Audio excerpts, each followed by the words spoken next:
All right. Thank you all so much for joining us for Landing on the Moon with NASA Solar System Ambassador David Ball. So David, a volunteer educator with NASA's Jet Propulsion Laboratory, is here to discuss the history and plans for landing on the moon. From the first crash landing in 1959, the first manned landing a decade later, and the upcoming plans by SpaceX, Blue Origin, and others to execute routine soft landings on the surface of the moon, we will explore the surprisingly difficult feat of landing a man on the moon and returning him safely to the Earth.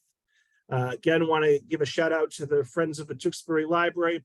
We also had some other libraries partner with us to help spread the word, and I do want to acknowledge them as well.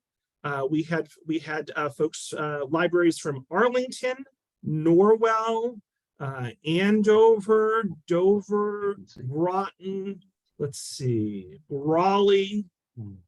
I'm a mess here. I should have had these alphabetical. I'm going to mix these. Ashland, Newburyport, Sharon, and Manchester by the Sea. So I apologize if I missed anyone or said one more than once. But anyway, so all 100 of us or so who are watching live, let's give a big virtual round of applause to David for joining us here this afternoon. And David, you can take it away. Thanks so much. Yeah, Robert, thank you so much. I really enjoy being with you, and you always have such wonderful attendance. And thank you. Thank you. I appreciate it. My name is David Ball. I'm a volunteer with NASA. And what we do is we talk about space history and about what's going on in space flight, particularly about American launches, but space flight in general. And it's a very exciting time. The last couple of years, all different kinds of private companies getting involved in space and new technologies, and the opportunity to go back to the moon and go on to Mars, and the James Webb Telescope, and all kinds of exciting things. In the last couple of years, we've seen a number of nations attempt to soft land on the moon and fail. And I thought, well, we've landed on the moon 60 years ago. So, why should this be tough? And so I wanted to look at that and share that with you. So I'm going to share my my screen. And oops.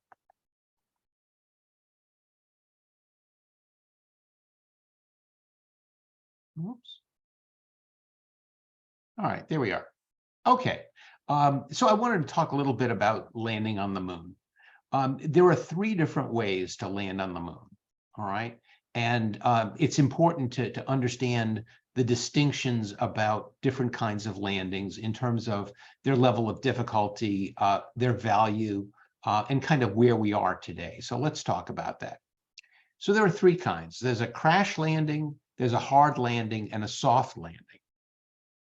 So with the crash landing, this was first done by the Soviets in the late 1950s. And today, to kind of look at a crash landing, that sounds like a failure. But if you think about it, they were able to have such a powerful booster that they were able to get out of Earth's gravity well and navigate all the way to the moon and be able to hit the moon. And they did this in the 50s. And this was something that we couldn't do, no one else could do. So it was quite the accomplishment. That being said, you're traveling at 5,800 miles an hour, and it totally obliterates your spacecraft. So while it was quite an achievement in the 1950s, you obviously want to be able to do other different, better things. So enter the one in the middle here. This is an example of a Ranger spacecraft from the United States, and it was able to execute a hard landing. Now, a hard landing is, and there isn't really a something that says, well, if it's above 68, it's a hard landing. But I just kind of, if something comes in at 75 miles an hour, if it hits the surface of the moon at 75 miles an hour, you might survive that as an astronaut, but you certainly couldn't like leave the surface again, right? So with the hard landing, you'll have a retro rocket that will retard the majority of the the inertia that you had to move you towards the moon. But at some point, you come in contact with it and you're going pretty fast. So in the case of Ranger, they ignited this at about 10 miles, and they were able to kind of almost get it into a hover, and they were at about 1,000 feet. And on the top of this spacecraft is like a beach ball. And so it drops about 1,000 feet, hits the surface, and it bounces and rolls and tumbles, and it survives. So there was a successful hard landing on the moon. And not only that, not only were they able to actually get working electronics onto the surface of the moon, and this is in 1967, but they're also able to take a lot of imagery, because we're about to send human beings to the moon, and we want mapping as good as we can get it. So in the 20 minutes or so that they were closing in on the moon, they got about 6,000 images. And some of the latest, the images when they got the closest, they had the resolution down to about 12 inches, which is pretty remarkable. I mean, when you think about it, just a few years earlier, if you're trying to map the moon, you're doing it with a telescope. And here you're able to do something where you can resolve something that's only a foot across. So that was pretty impressive. But really, what you want to be able to do is you want a soft landing. So you want to be able to have this thing like hovering right above the surface and just kind of be able to step out on it to just go a couple of miles an hour. Now, Surveyor was able to do that in 66 or 67. So it has this retrofire braking, and then it has some vernier rockets, and it's able to actually softly touch down on the moon. And you can see a picture up here on the right of it. And it actually had little arms, so it could do a little bit of digging. So it was pretty impressive technology. Oh, and here's a picture of what the beach ball looks like. So over here on the left, you can see the spacecraft, and it's got this big ball on top. And so what it is, it's a sphere that has a fiberglass shell, and inside that has some flotation fluid and some water. And then around that is a big ball of balsa wood. And so this thing dropped 1,000 feet, bounced on the surface a couple of times, finally came to rest, and the seismographic equipment is working and the electronics are working, and you've got a working piece of electronics on the surface of the moon. And so that was pretty impressive. Now, actually, the first to soft land on the moon, this is Luna 9 in 1966, and these are the Soviets. So what they're able to do is they're using a radar altimeter, and they get the spacecraft, they're firing their retro rockets, and they get it down to about 820 feet. And at that point, that turns off, and then they've got these little outrigger kind of vernier engines. And when it gets to about 16 feet, there's a little probe that touches the surface. It says, turn off the engines, and it does. So the thing drops that 16 feet. It ejected this little capsule, hit the ground, but it hit the ground at 14 miles an hour, which is pretty darn good. So I mean, with that, everything is survivable, and it's quite an achievement on their part. Now, at this point, Kennedy had made the set a goal in May of 1961 that America would create a space program that would land men on the moon and return them safely to the Earth. So how do you do that? So someone's kind of playing around with some balsa wood. And over here on the left, you see kind of a descent stage with an ascent stage on top of it. And the legs are made out of paper clips. And they're just kind of noodling around. And, how could we do this? How could we put something down on the moon and still have kind of a launch pad to be able to get back up into orbit? And so they call this the lunar schooner. Well, they let the contract on this, and the people that win it are Grumman Aviation out in Long Island. Now, these people don't have any experience with spacecraft, but they're very good engineers, and they built all of the Navy attack aircraft in World War II. So they've got a bunch of engineers and slide rules and a bunch of people, and they know how to bend metal. So they're given this contract to develop the spacecraft. And you can see it's kind of rounded, and it's got these big windows, and it's got 5 legs. And they call it the Lunar Excursion Module, or LEM. And as this gets refined, in the picture you see over on the right, it loses one of the legs because it turns out that 4 is just as stable as 5 and it weighs less. And the windows are a little bit different, and that kind of thing. And they dropped the excursion part because they felt that that was kind of, it seemed like it was a joyride, you know, so they call it the lunar module, but you still call it the LEM. Now, what's interesting about this spacecraft is about 30,000 pounds. And with all experimental aircraft or spacecraft, they get designed at a weight that has a relationship to the propulsion associated with the spacecraft. And over time, people put bells and whistles on it. Things are a little heavier than you thought, and the weight keeps creeping up. So the lunar module kept getting heavier and heavier, and the amount of extra fuel that they had kept going down and down, and becomes more and more dangerous. You get less and less opportunity to, like, if there's a boulder in your way, you don't have the time to get out of the way. So they have to get the weight down on this spacecraft. And they had a program where if you could shave a pound of weight off of this spacecraft, they'd give you $10,000.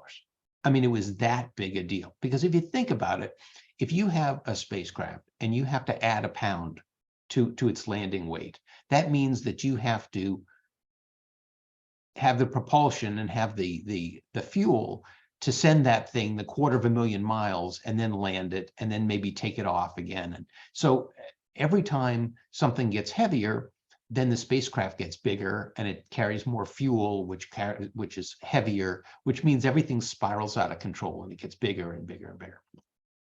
So they're trying to keep the weight down on this thing.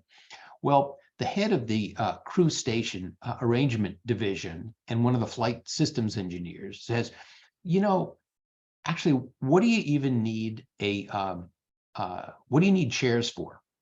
You know, normally in an aircraft or spacecraft, you know, they're going through Earth's atmosphere, or they're flying in the gravity of the Earth. You have to have seats, right? And you have to have harnesses and all of that. But landing on the moon, it's got a lot less gravity. It's only 1/6 of what it is on the Earth. And they said, well, you know, legs kind of act like shock absorbers. Why don't you just put some little tethers at their waist so that they don't float around and these guys can land standing up? Well, it turns out that if you do that, if you take away the seats, then the spacecraft is smaller. Not only that, because they're standing up, they're closer to the windows, and the windows are very heavy. So now the windows are smaller. So now you don't have the seats. And they were even talking about like bar stools or something. So you don't have the seats. The spacecraft is smaller. The windows are smaller. And before you know it, you've dropped 2,000 pounds. You've made the thing a ton lighter, which makes all kinds of things possible. So it's brilliant engineering. I mean, they did a remarkable job. And I put this picture over here on the right. When I think of the astronauts outside the International Space Station in their gleaming white spacesuits, you know, you kind of imagine everything is pristine. You know, they do everything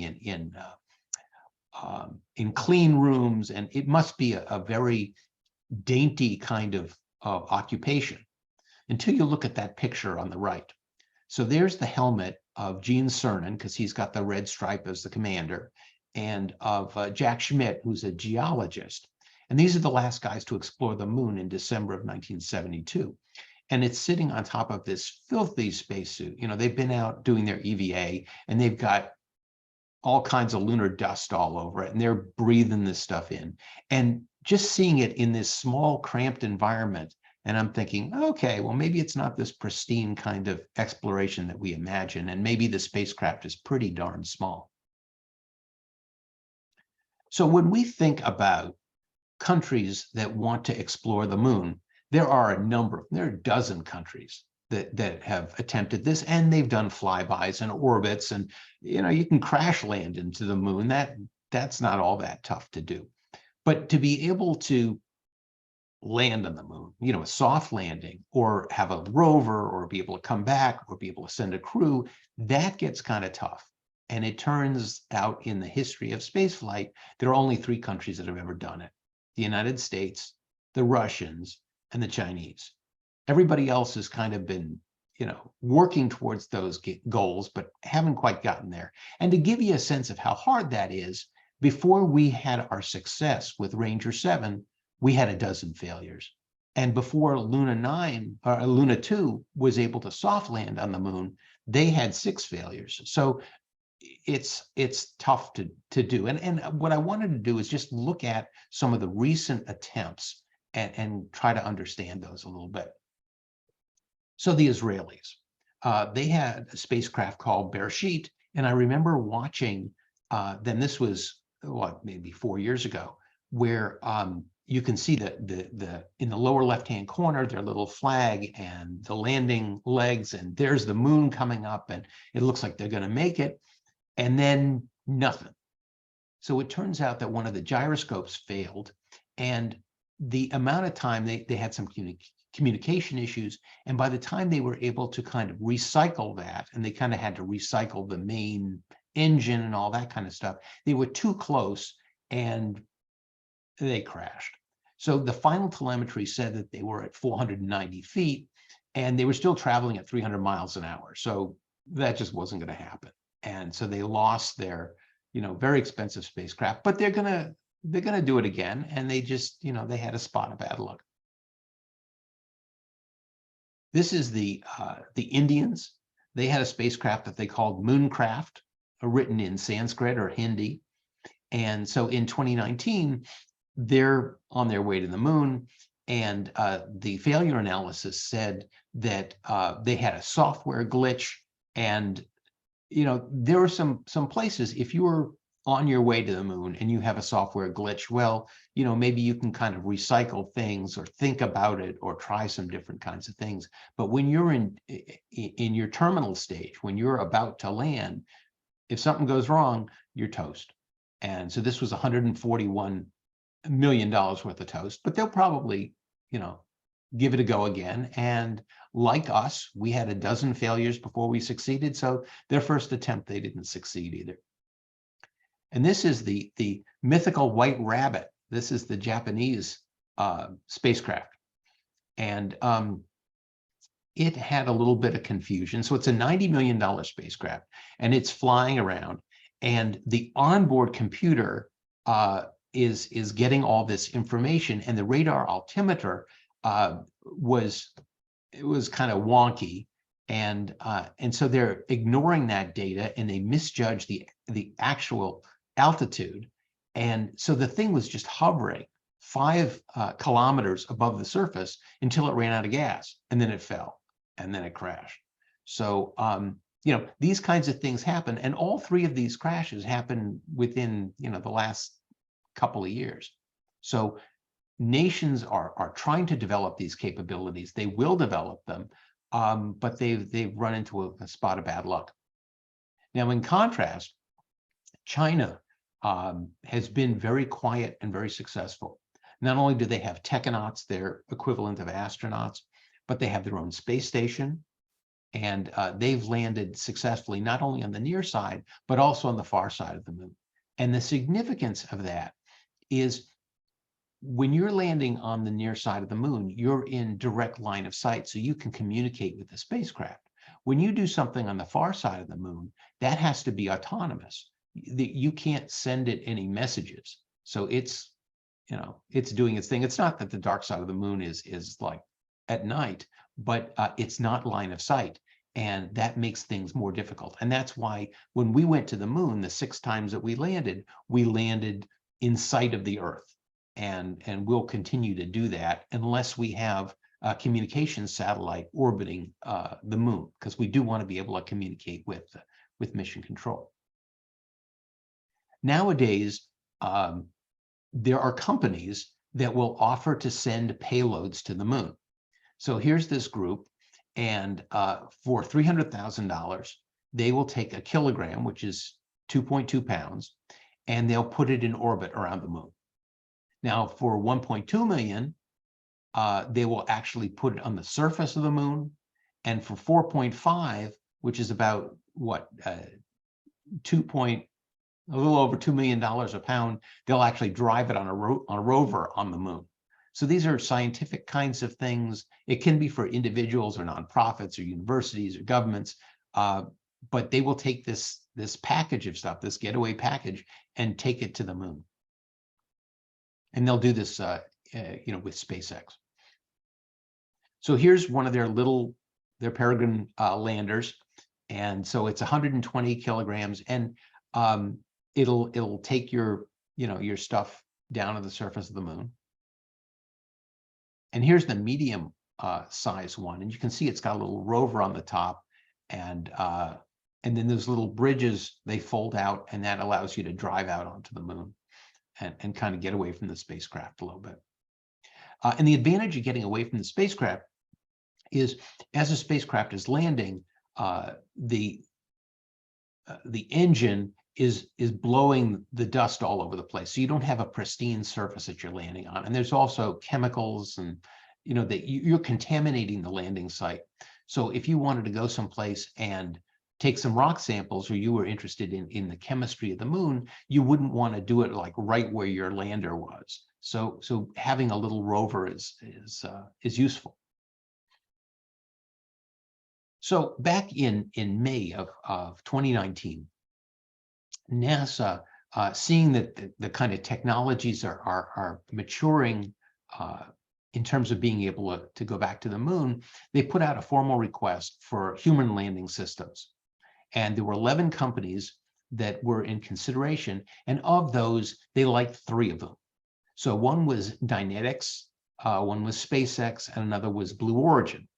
Now, Dynetics is a collection of kind of legacy organizations. So United Space Alliance, ULA, those are the people that have the boosters that like put up the space shuttle. So they have a lot of experience putting things up into orbit.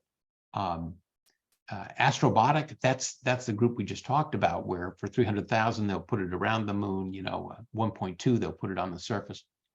L3 Harris, that's a communications organization. They make like military radios, things like that.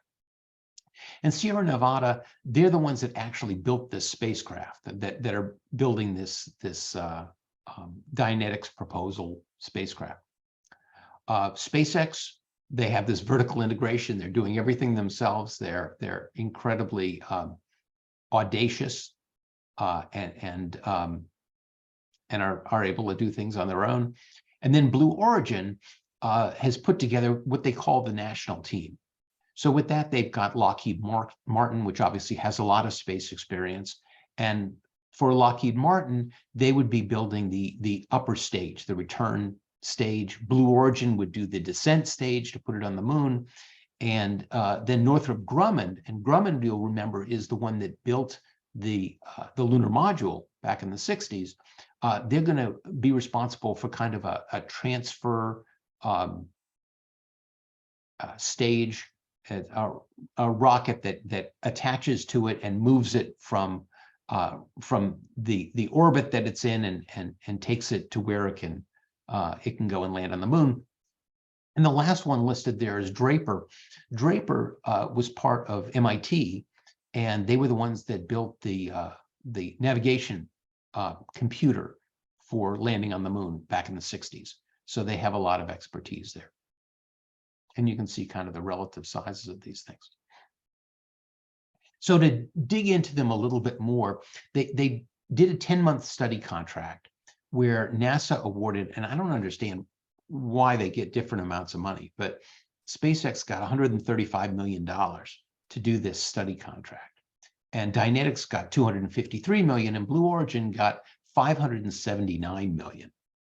And just to give you an idea of scale, you can see the Dynetics, the Alpaca, is kind of the size of the Apollo lunar lander. It actually has a couple less steps instead of being like a dozen steps. This is like maybe 6. It's pretty comfortable. You could pretty much just jump out of the Alpaca and get down to the surface. In contrast, you can see the national team's version at 32 feet. That's a that's a long ladder. And they were trying to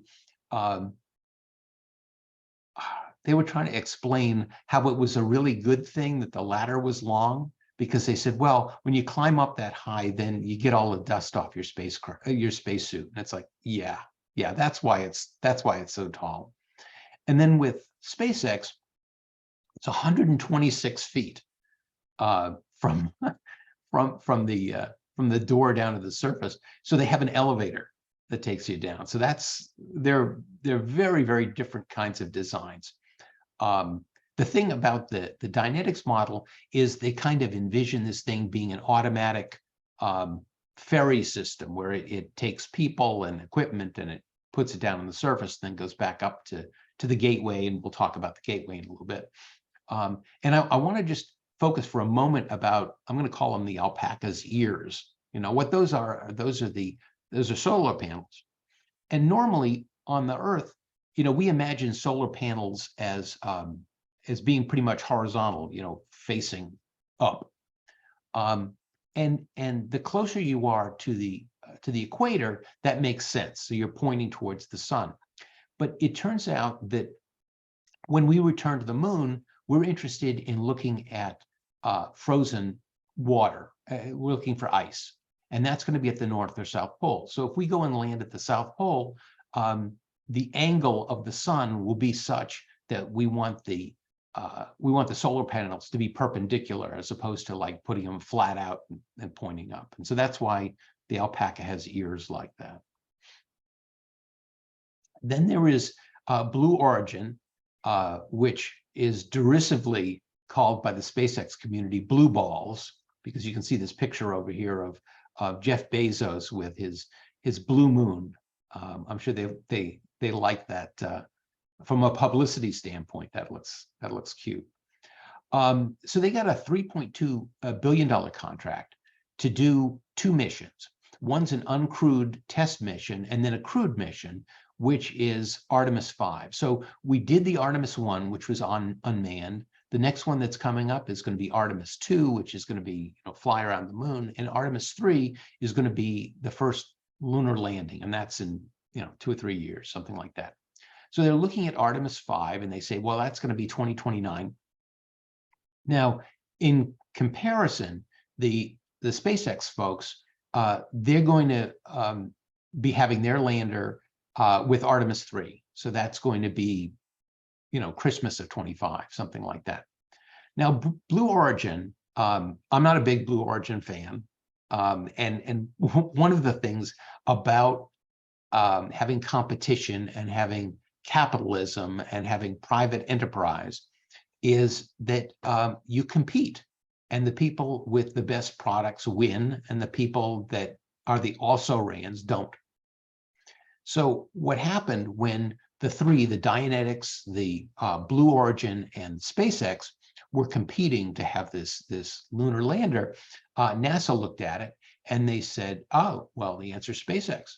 And they just awarded one contract. And they said to Congress, they said, we would have had a backup. We would have had a second contract, but you didn't give us a lot of money. So we wanted to make sure that we got this thing done. And that's why we gave it to SpaceX. Well, Blue Origin went nuts, and they filed a lawsuit and said that NASA had broken the rules, and that they should be entitled to to build this spacecraft. Well, they lost that suit, so they filed another lawsuit, and this ended up slowing down some of the work that SpaceX was supposed to be doing, because we're getting up on that time when they have to have this lander ready. And when the lawsuit was dismissed, they were told, they told Blue Origin that the judge said not only were they non-compliant with their bids were not in keeping with what the bidding structure was supposed to be, but that they were wildly overpriced. I don't know if he got this from Whole Foods or where this idea to charge it a ton of money, but they did, including like charging NASA up front to just give us some money up front, before we deliver anything, which not part of the contract. But anyhow, they ended up, even after these 2 lawsuits, getting business, and so now they're kind of the backup to SpaceX. And what they would do is, you can see over on the left, they've got this pretty anemic looking lander on. It's not all that impressive. And then it's got this kind of jerry-rigged stuff on the top. These are davits that allow you to like lower your little rover on the surface. It's a pretty ugly looking thing. But over here on the right, just to give you a sense, on the left, you can see with the American flag, that's the upper stage, okay? And that's going to be Lockheed Martin.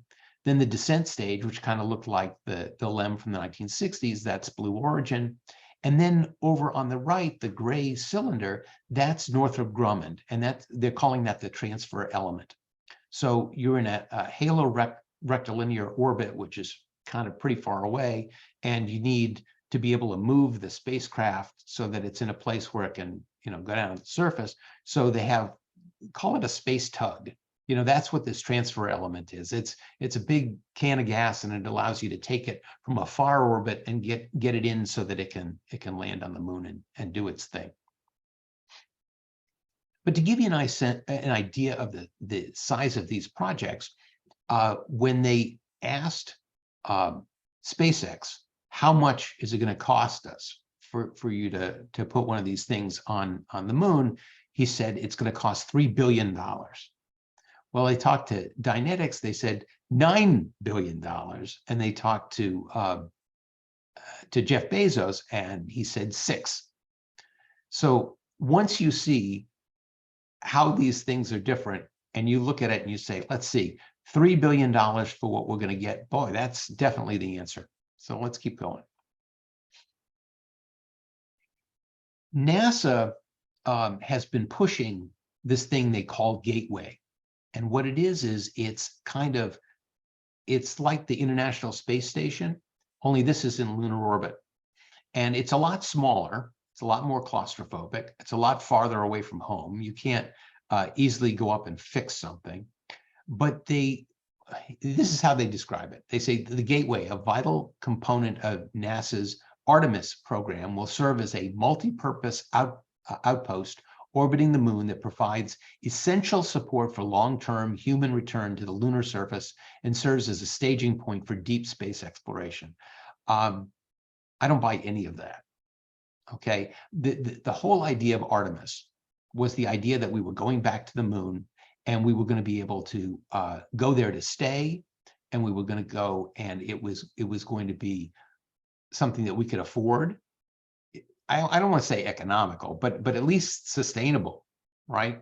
But when you think about how much it takes to keep the International Space Station orbiting the Earth at 200 miles, the idea that we need to have a lunar space station, and they were kind of talking about, well, we would do science up there or something. That's like, and they were also talking about like storing stuff.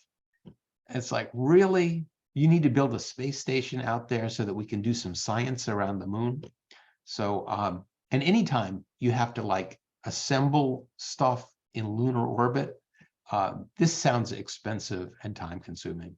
So they're talking about this Gateway where they use the SLS boosters, which are, the leftover stuff from the space shuttle program. And all this is stuff you throw away, right? This is very expensive stuff. You don't reuse it. So they say, well, we would launch every 2 years. We would deliver 4 modules. So that takes 8 years to get this thing up there. It would cost $20 billion. And that doesn't include the cost of the station itself, which is maybe another 10 billion. So now we're 30 billion bucks, 8 years. And that's to like, what, get us ready to go and land on the moon? So crazy. And what NASA says in an internal memo is that it looks like this, I'm going to call it a white elephant, this space station is going to end up sinking the Artemis program, that we won't be able to go back to the moon because we're busy trying to build another space station. So maybe you need this space station with certain kinds of ways that we go to the moon. But when we look at the way SpaceX is doing it versus Dynetics and Blue Origin, I think you'll see that this is a incredibly expensive, incredibly difficult, bad idea. So it says, because of costs associated with building the lunar gateway, the pace of Artemis missions to the moon slows to an unsustainable crawl, with years between flights and the establishment of a lunar base pushed off. And it says, so many of these problems can just be solved by just eliminating the space station, which I think is the right answer. So here is a picture of the Starship. This is the SpaceX big rocket, and it is docked. You can see on the other side of the spacecraft is the space tug, right? Which is the thing that's going to take the Blue Origin thing to the moon. So and overall up in the top, you can see this is Orion. That's the capsule that splashes down in the ocean. That's how we get back, assuming we go back with something that we throw out. So here you have a space tug, you have a space station, you have Orion, all this kind of stuff. And then you've got this enormous spacecraft. And this enormous spacecraft, here you can see it over here on the right, is for landing on the moon. So this is all kind of like crazy. So the idea with Starship is it would have to refuel, which is something that's never been done in space. And then it rendezvous with the Orion spacecraft that's launched from Earth on this disposable SLS. And then Orion to the human landing system, which, let's say it's Blue Origin. But if Orion, if the people that come up in Orion get onto the SpaceX vehicle, it'll touch down, and you can see it here. They're coming down the elevator, and they'll be on the lunar surface for a week or so. And then they go back up to the lunar gateway, they get on the Orion, and the Orion comes back. So here they have these tiny little spacecraft, that you have to, you need a shoehorn to wedge yourself into. But when the two guys that go down to the surface go down in the SpaceX vehicle, they're in this enormous thing. They take an elevator that's 126 feet to get down to the surface. They're down there for a week. I mean, they'd probably get lost inside the spacecraft. It's so big. So this whole thing is kind of goofy. And just for a moment, let's just talk about refueling, because some people see this as very difficult, but it's probably not that difficult at all. It's just a skill. So when you have a car and you want to go any appreciable distance, you don't have enough fuel to do the whole thing yourself. You have to put out gas stations. So that's what we're talking about here. So over on the left, fighter planes, modern fighter planes, don't carry enough gas to do their missions. So they go up, they meet up with a tanker. The tanker puts out a hose, and they take on fuel. They go and they do their mission, and then they go back to the carrier. Or they land at the base or something like that.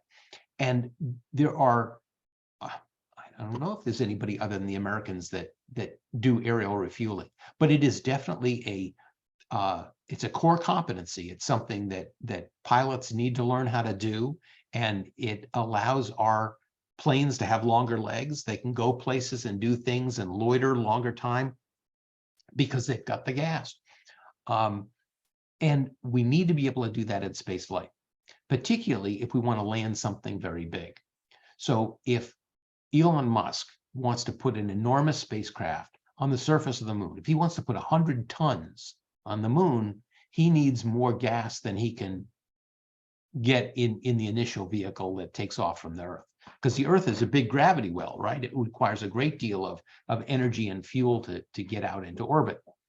So they're talking about refueling in space. And what he wants to do is he wants to put two starships together. You can see on the bottom here, you put it together, and you take one, which is the gas station, and it pumps fuel into the one that you're going to land on the moon.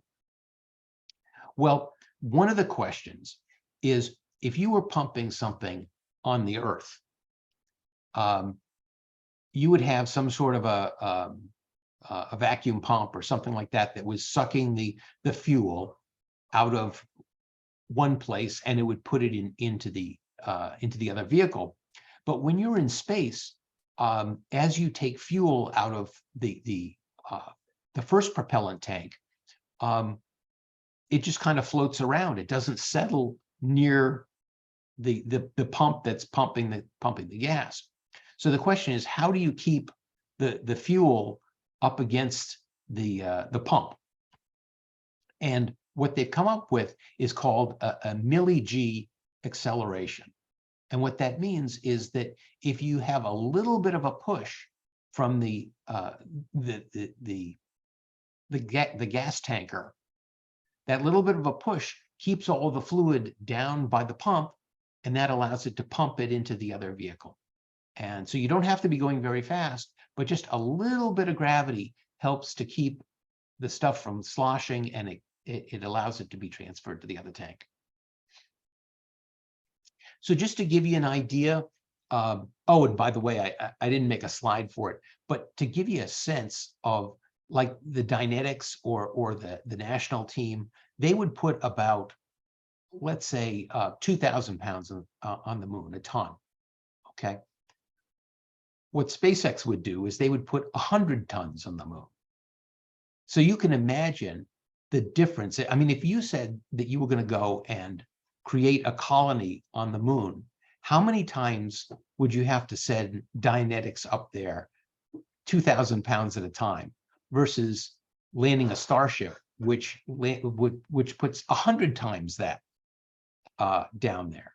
So we're talking orders of magnitude. So let's talk a little bit about Starship. And by the way, Dynetics has never flown anything, and Blue Origin has never been in orbit. In contrast, SpaceX has not only put up 1,000 satellites and had 100 flights this year, but they've even put their own astronauts in space. Ones that are not professional astronauts. They had 4 people who were doing a fundraiser for St. Jude's Children's Hospital. They called it the Inspiration 4 mission, and they put them in orbit for 3 days. So, I mean, they're doing unbelievable things. So I just wanted to catch you up a little bit on where Starship is. So they had their first flight of the fully stacked Starship thing. That was in April, and that was pretty spectacular. So it flies for about 4 minutes, and then it breaks up. And it turns out that some of the engines failed when it left, and it couldn't get enough velocity to get out of the orbit, and it kind of got cattywampus, and it either blew up or they blew it up. And they said, well, that they were fairly impressed with how well it went, because this is a pretty big deal. It was the biggest rocket ever flown. But so obviously they need to do that again. They've been rebuilding the launch pad, because the launch pad was badly damaged by 33 engines going off at the same time. But they're beefing that up. So they're going to launch Ship 25 on Booster 9, and that's going to be sometime. I'm going to guess in the next month or so. And then hopefully that's going to be successful, and they'll go forward with that. So that's what's going to happen with the remainder of this year. In terms of next year, they're talking about putting up a Starship cargo ship that's going to put out satellites, and then they're going to put up a crewed one with Jared Isaacman, who's the guy who was on the Inspiration 4 mission. So they're going to have a Starship crew that are going to do that. Then no earlier than 2024, there's a Japanese billionaire who's bought like 12 seats to go on a Starship around the moon. And the guy from the Everyday Astronaut, Tim Dodd, he's one of those people. And they've got artists and musicians and all kinds of different kinds of people. And they're going to go on this trip around the moon. So Starship's going to do that. And then they've got this crewed mission with Dennis Tito, who was the first civilian tourist in space. So that's all coming up next year. And then a little bit further out, they need to do their uncrewed demonstration for the human landing system, and that's going to be in 2025. And then Artemis 3, which is landing the first person of color, the first woman on the surface of the moon, first time anyone's been there in half a century. And so that's coming up in 25. And then the different kind of rover missions and ride shares and things like that. And to give you a sense, we were talking about the Lunar Gateway taking 8 years. So by 2029, they might have that Lunar Gateway up. Well, Elon Musk is saying that in 2029, he might be able to get people to Mars. So the idea of putting together another ISS around the moon, instead of creating the technologies necessary to get us to the next planet, just strikes me as that's unfortunate that you'd spend 8 years building that, having a solution in search of a problem. Anyhow, exciting times, very exciting times, and a number of really advanced companies. I was kind of dissing Blue Origin, but they have their BE engine series is remarkable. They have a wonderful engine, and Dynetics has a wonderful track record, and they're moving along, and SpaceX is doing their thing. So there's all kinds of exciting things going on in space, and there's different countries are going back to the moon. So someone's going back to the moon soon, and it's going to be exciting. I'll take some questions. So folks, let's give David a big virtual round of applause for an excellent presentation, and we'll jump into the questions. Jordan would like to know, and this was asked about 45 minutes ago, David, so I apologize. But Jordan wants to know what years were Ranger? Okay, so there were a couple of different programs, and they were primarily designed as planetary science projects. And what ended up happening was they were kind of folded in and co-opted by the Apollo program. So they were going to do science, and then the Apollo program said, well, we need some maps, and we need to know about gravitational fields, and we want to know, a bunch of stuff. So there was the Lunar Orbiter program, there was the Ranger program, there was the Surveyor program. So Orbiter and Ranger, Orbiter was an orbiter, and then Ranger had, they had that beach ball that they dropped. And then Surveyor was actually touching down. And so the period there was 1966 and 67, I would say, for those three programs. You sort of touched on this, but maybe kind of give a bottom line summary answer. But Stephen asked towards the beginning of the talk, he says, I have long been curious why we are taking so much time to get to the moon again. If we were able to do that 60 years ago with much less technology, why is it hard? Why is it so hard now? So if you want to give a bottom line answer, David, go ahead. Well, it's an excellent question, right? First of all, it is hard to get out of Earth's gravity well. It still is. What was done in the late 60s was nothing short of miraculous. And there was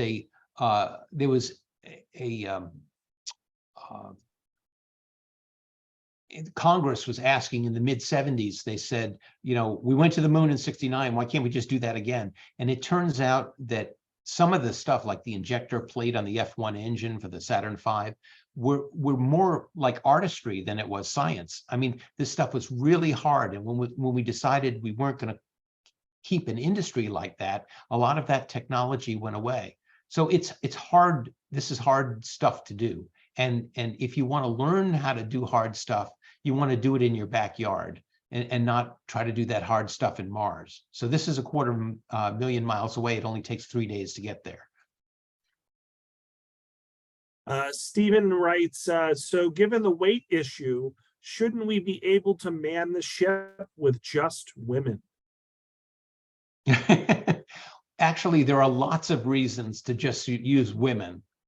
Okay, there are a number of things other than just weight, and I don't want to say that women are more intelligent or that they're more emotionally stable, but there is nothing to suggest that women are any less capable as astronauts. So at this point, weight is not as much of an issue as it was,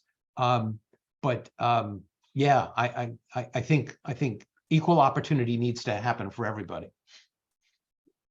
Well, I'll say it, David. Women are more intelligent than men. An anonymous attendee asks, how long did the astronauts have to stand for with chairs? Thing asked about 30 minutes ago. You remember the context to that? Yeah, I didn't hear the how question. long did the astronauts have to stand up for without chairs? Oh, for when they went to the moon? I'm assuming so, yeah. Well, they had chairs until they're orbiting the moon at about 60 miles. They get in that, and within 2 or 3 hours, they're on the surface of the moon. And you're not really standing; you're more like floating, right? Until you get close to the moon, and then you're standing, and then it's 1/6 gravity. So you're not really standing around a lot. You're mostly floating, and then when you get close to the moon, you're standing. So we have, I'm going to say maybe 6 questions in one, and I'm simply not going to ask them all. But I will ask maybe 1 or 2 of them. So if we go to the moon, is it a good idea to have the people from the moon return to Earth? What if there are bacteria or viruses that could infect the astronauts, who would in turn infect humanity on Earth? Well, that was a real concern. And when we were sending, for example, when we sent Surveyor, we made sure that we irradiated the equipment so that any bugs that we had that we were sending to another planet, we didn't infect that planet. When the astronauts came back, starting with Apollo 11, we put them in quarantine for 2 weeks because we weren't sure, maybe they picked up something on the way back. But it turns out that while we did find an organism when we came back from Apollo 12, it turned out that it was something that was on the camera, on the Surveyor camera that we brought back. So it was something that got irradiated, sat on the moon for a couple of years, and brought back, and it still lived. So we haven't found anything, any life from another planet, either from the moon or Mars or anything like that yet. I mean, I guess that's possible. I don't think it's likely that it'll happen with the moon, but maybe some other place we go. So David, if we have time, I'll circle back to some of the other questions from that viewer. So Stephen asks, or I guess more of a comment, I guess, I wonder if the tourist submarine to the Titanic will give people second thoughts about circling the moon for leisure. I know it would give me second thoughts. Yeah, it won't. It won't, because for 2 reasons. First of all, the people that do those things, the people that are rich and very motivated. So, for example, people that go up to Everest after someone's been killed on Everest, that's not going to dissuade them. They're still going to do it. And in terms of the people going around the moon, that's in SpaceX, and SpaceX is incredibly competent. And they've been certified by NASA now. When NASA's people go up to the International Space Station, they go up on SpaceX vehicles. So those people are going to be as safe as can possibly be, and people that are foolhardy and are in unproven kinds of things, they're going to continue to do that stuff. JD asks, how will the rapid progress of AI technology affect the future of space exploration? I have no idea. I will say that AI, the little bit that I've been learning about it, has totally floored me. To give you a sense, IBM spent years getting Watson to be able to play chess. So what they did was they kind of crammed 1,000 grandmasters into this computer, and they had it play the world champion. In contrast, DeepMind, which is part of Google, told its computer to go and play a Chinese game called Go, which is supposed to be orders of magnitude more complex than chess, but it didn't tell it how to play, and it beat the world champion. And so this machine learning taught itself how to do it and used moves that no grandmaster had ever thought of. So AI is not only becoming as smart as we are, but in many ways, it's going to be a lot smarter than we are. An anonymous attendee asks, do any other countries have current plans to land people on the moon? And if yes, how soon are they hoping to do so? I don't know specifically, but I'm sure the Chinese do. And my guess is that the Chinese can be on the moon within 5 years. They are remarkably advanced and motivated. Chauncey asks, what plans are in the works to deal with the moon dust? Well, moon dust ends up being a big problem, and also the dust that you see on Mars.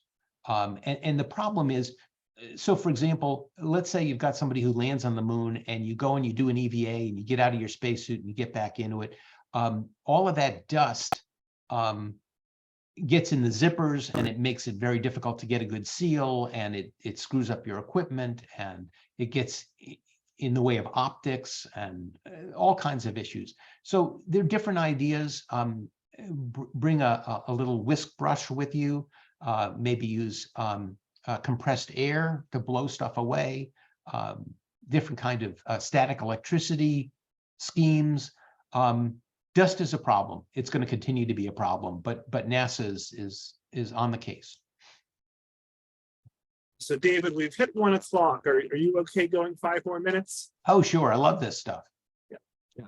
JD has a trivia question for you. All right. Yeah.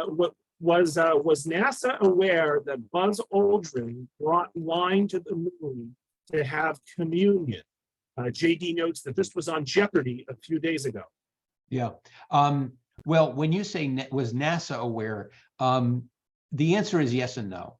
Okay, I didn't see the Jeopardy program, but the stuff that is brought to the moon, Deke Slayton, who was in charge of who's the chief astronaut, would have to be aware of what the guys were bringing in their personal preference kits. Whether or not the NASA administrator, whether Deke tells the NASA administrator, I don't know, but we will say that yes, NASA is aware that they were going to do that. And it's not just a question of whether or not you're going to bring liquid or alcohol to the moon. It's also a question of, this is part of a religious experience, and how does that play in terms of public relations and things like that. So yeah, it was a pretty remarkable event. Richard asks, in your opinion, do you think we've become too risk averse with space travel? Well, let me simply say that the success that SpaceX has had, not only do they have brilliant engineers, but they are not adverse to risk.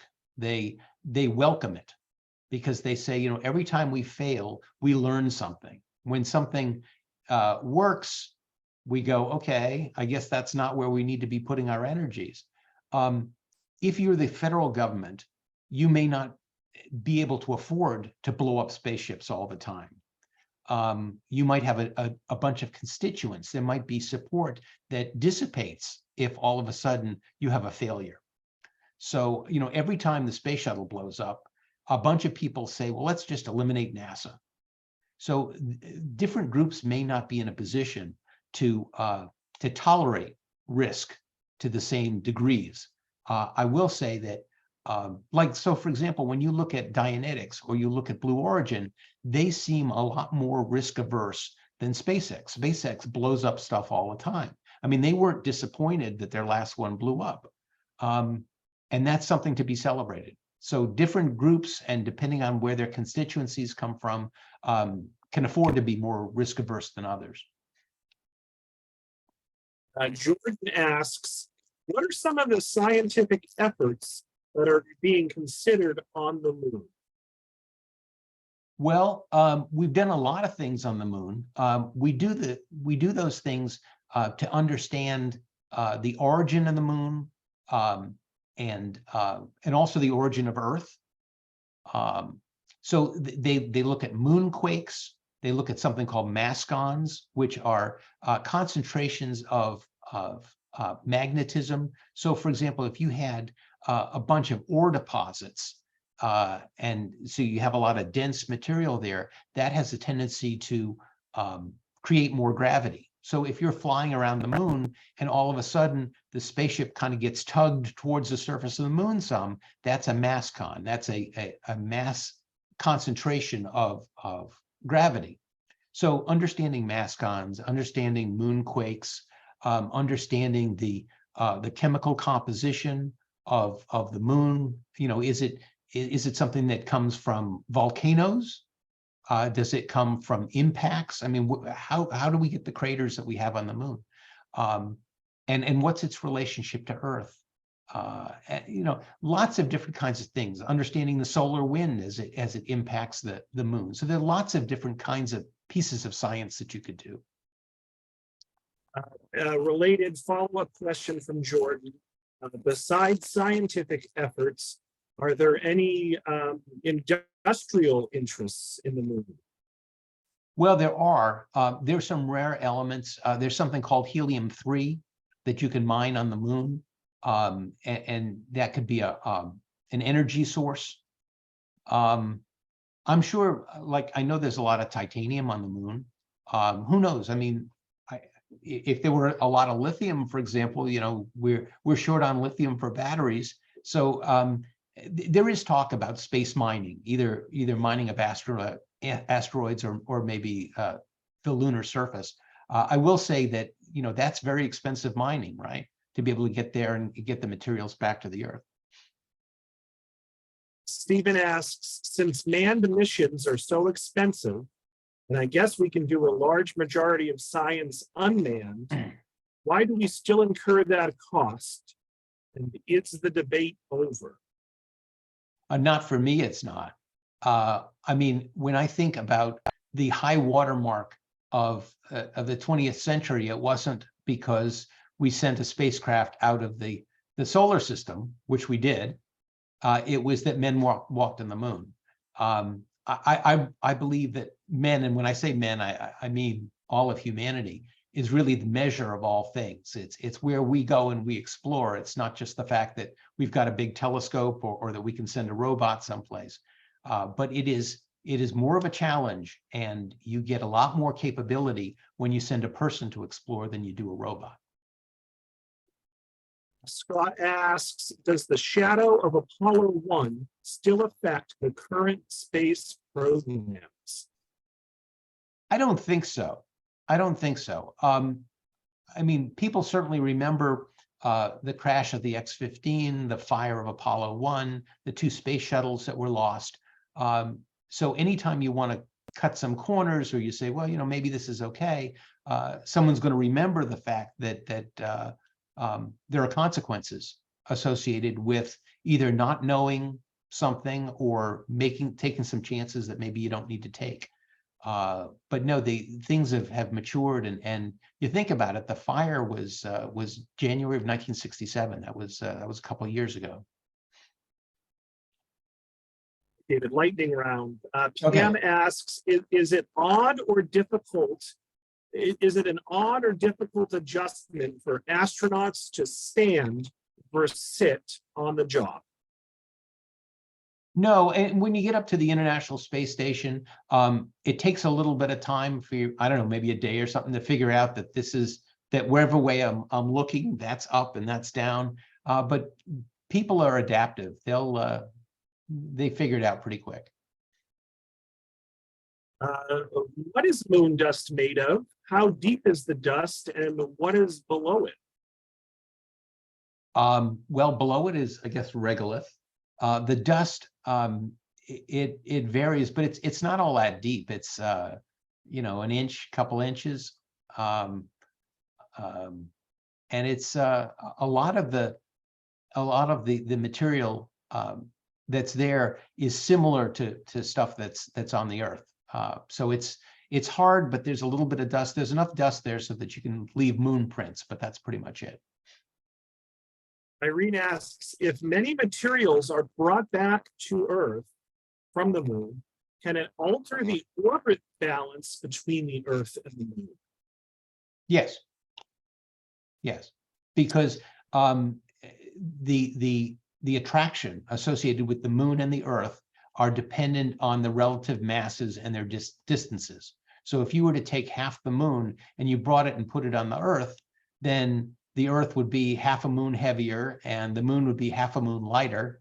And yeah, it does make a difference. But when you think about it, pretty much no matter how much we bring back, it's not going to make an appreciable difference. JD asks, we've done a pretty poor job taking care of planet Earth. Are there any protections in place so we don't destroy the moon as well once we get there? Yeah, I don't know how we could really destroy it. But yeah, we've done a pretty bad job here. We'll find a way. Yeah, and we talk about like going and terraforming Mars and all this kind of stuff. And why we work so hard to make something Earth-like when we could just make Earth back into the paradise that we got handed it. I don't know. Yeah, we need to take better care of the Earth. I think that's the answer. Circling back to that question that was quite long, I'm going to ask these in chunks here. Will astronauts be able to return to Earth without the space station? Oh yeah, you don't need the space station. Yeah, so Orion, we just had Artemis 1. Orion is kind of like the Apollo space capsule, and it's got a heat shield, and it has parachutes, and it lands in the ocean. Yeah, so it could come back from like the moon or Mars or something like that and just land in the water. Similarly, will astronauts be able to return to Earth from the moon base once it's built? Sure.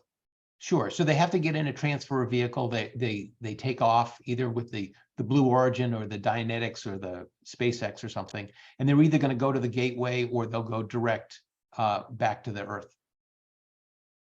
Circling back to a question I asked previously about astronauts going to the moon and potentially getting bacteria, viruses, etc. Would it be possible to be sure that the returning astronauts are biologically safe? How do we have the technology to do that? Well, I think we kind of did that with the quarantine program. So for 2 weeks, we kept the guys isolated in like a travel trailer, and we did a bunch of tests where we took their blood and we tried to grow little plants and things like that. And we did what we could do from a medical perspective to see whether or not there was any infection or something like that. And it turns out that there wasn't, and I don't anticipate that that's an issue. I think each time we go to a new environment, so when we go to Mars and we come back, I think we need to do the same thing. We need to have like a quarantine for 2 weeks to kind of figure out what's going on. Yeah, he has a question for every answer you give. It's good, a good question. What if the incubation period is longer than 2 weeks? Well, I mean, that's certainly a risk, but there's been no evidence of any kind of active life on Mars, and we've been looking at it since 1976. Not to say that we couldn't find anything, or that there isn't, but the likelihood is very, very small, and I'm confident that that if we brought people back from Mars, we would look at that again. We'd probably do the quarantine thing again. And then final question goes to Stephen. And again, I don't want to go go too far down this Mars rabbit hole. But Stephen asks, do you think that when we have a manned landing of Mars, that we find evidence of past life on Mars? I think if we do, it will be of a microscopic nature. You know, there are a bunch of like dry riverbeds on Mars, and Mars's atmosphere used to be very different. Mars might have been like the Earth in the past. So inside columns of rock, you know, we might be able to, there might be a fossil record, you know, there might be stuff that used to be in streams or something like that. I don't think that we're going to find anything that's alive as we know it on Mars. And I don't think we're going to find evidence of anything that is like bigger than microscopic. I think you're going to have to look hard to have seen something that used to live on Mars. That's my guess. So David, we're coming up on 1:15. I'm going to wrap it there. We were so close to getting through all the questions, but I am going to wrap it. Thank you for allowing us to geek out with you for an extra 15 minutes. So folks, if you haven't already, let David know in the chat if you enjoyed today's program. I'll send you all an email tomorrow with the recording, the feedback survey, information about some other upcoming virtual programs, plus information about our summer reading program. You can participate in our summer reading program even if you live out of town, out of state, out of the country. You can still participate, and I'll provide information. David, any last words before we wrap it up? Oh, yeah. You know, if you enjoy this kind of stuff, what you should do is send Robert an email and tell him what kind of thing you'd like to talk about. You know, anything related to space flight, I'm interested in discussing and looking up. So thank you all for joining us today. And Robert, thank you for the platform.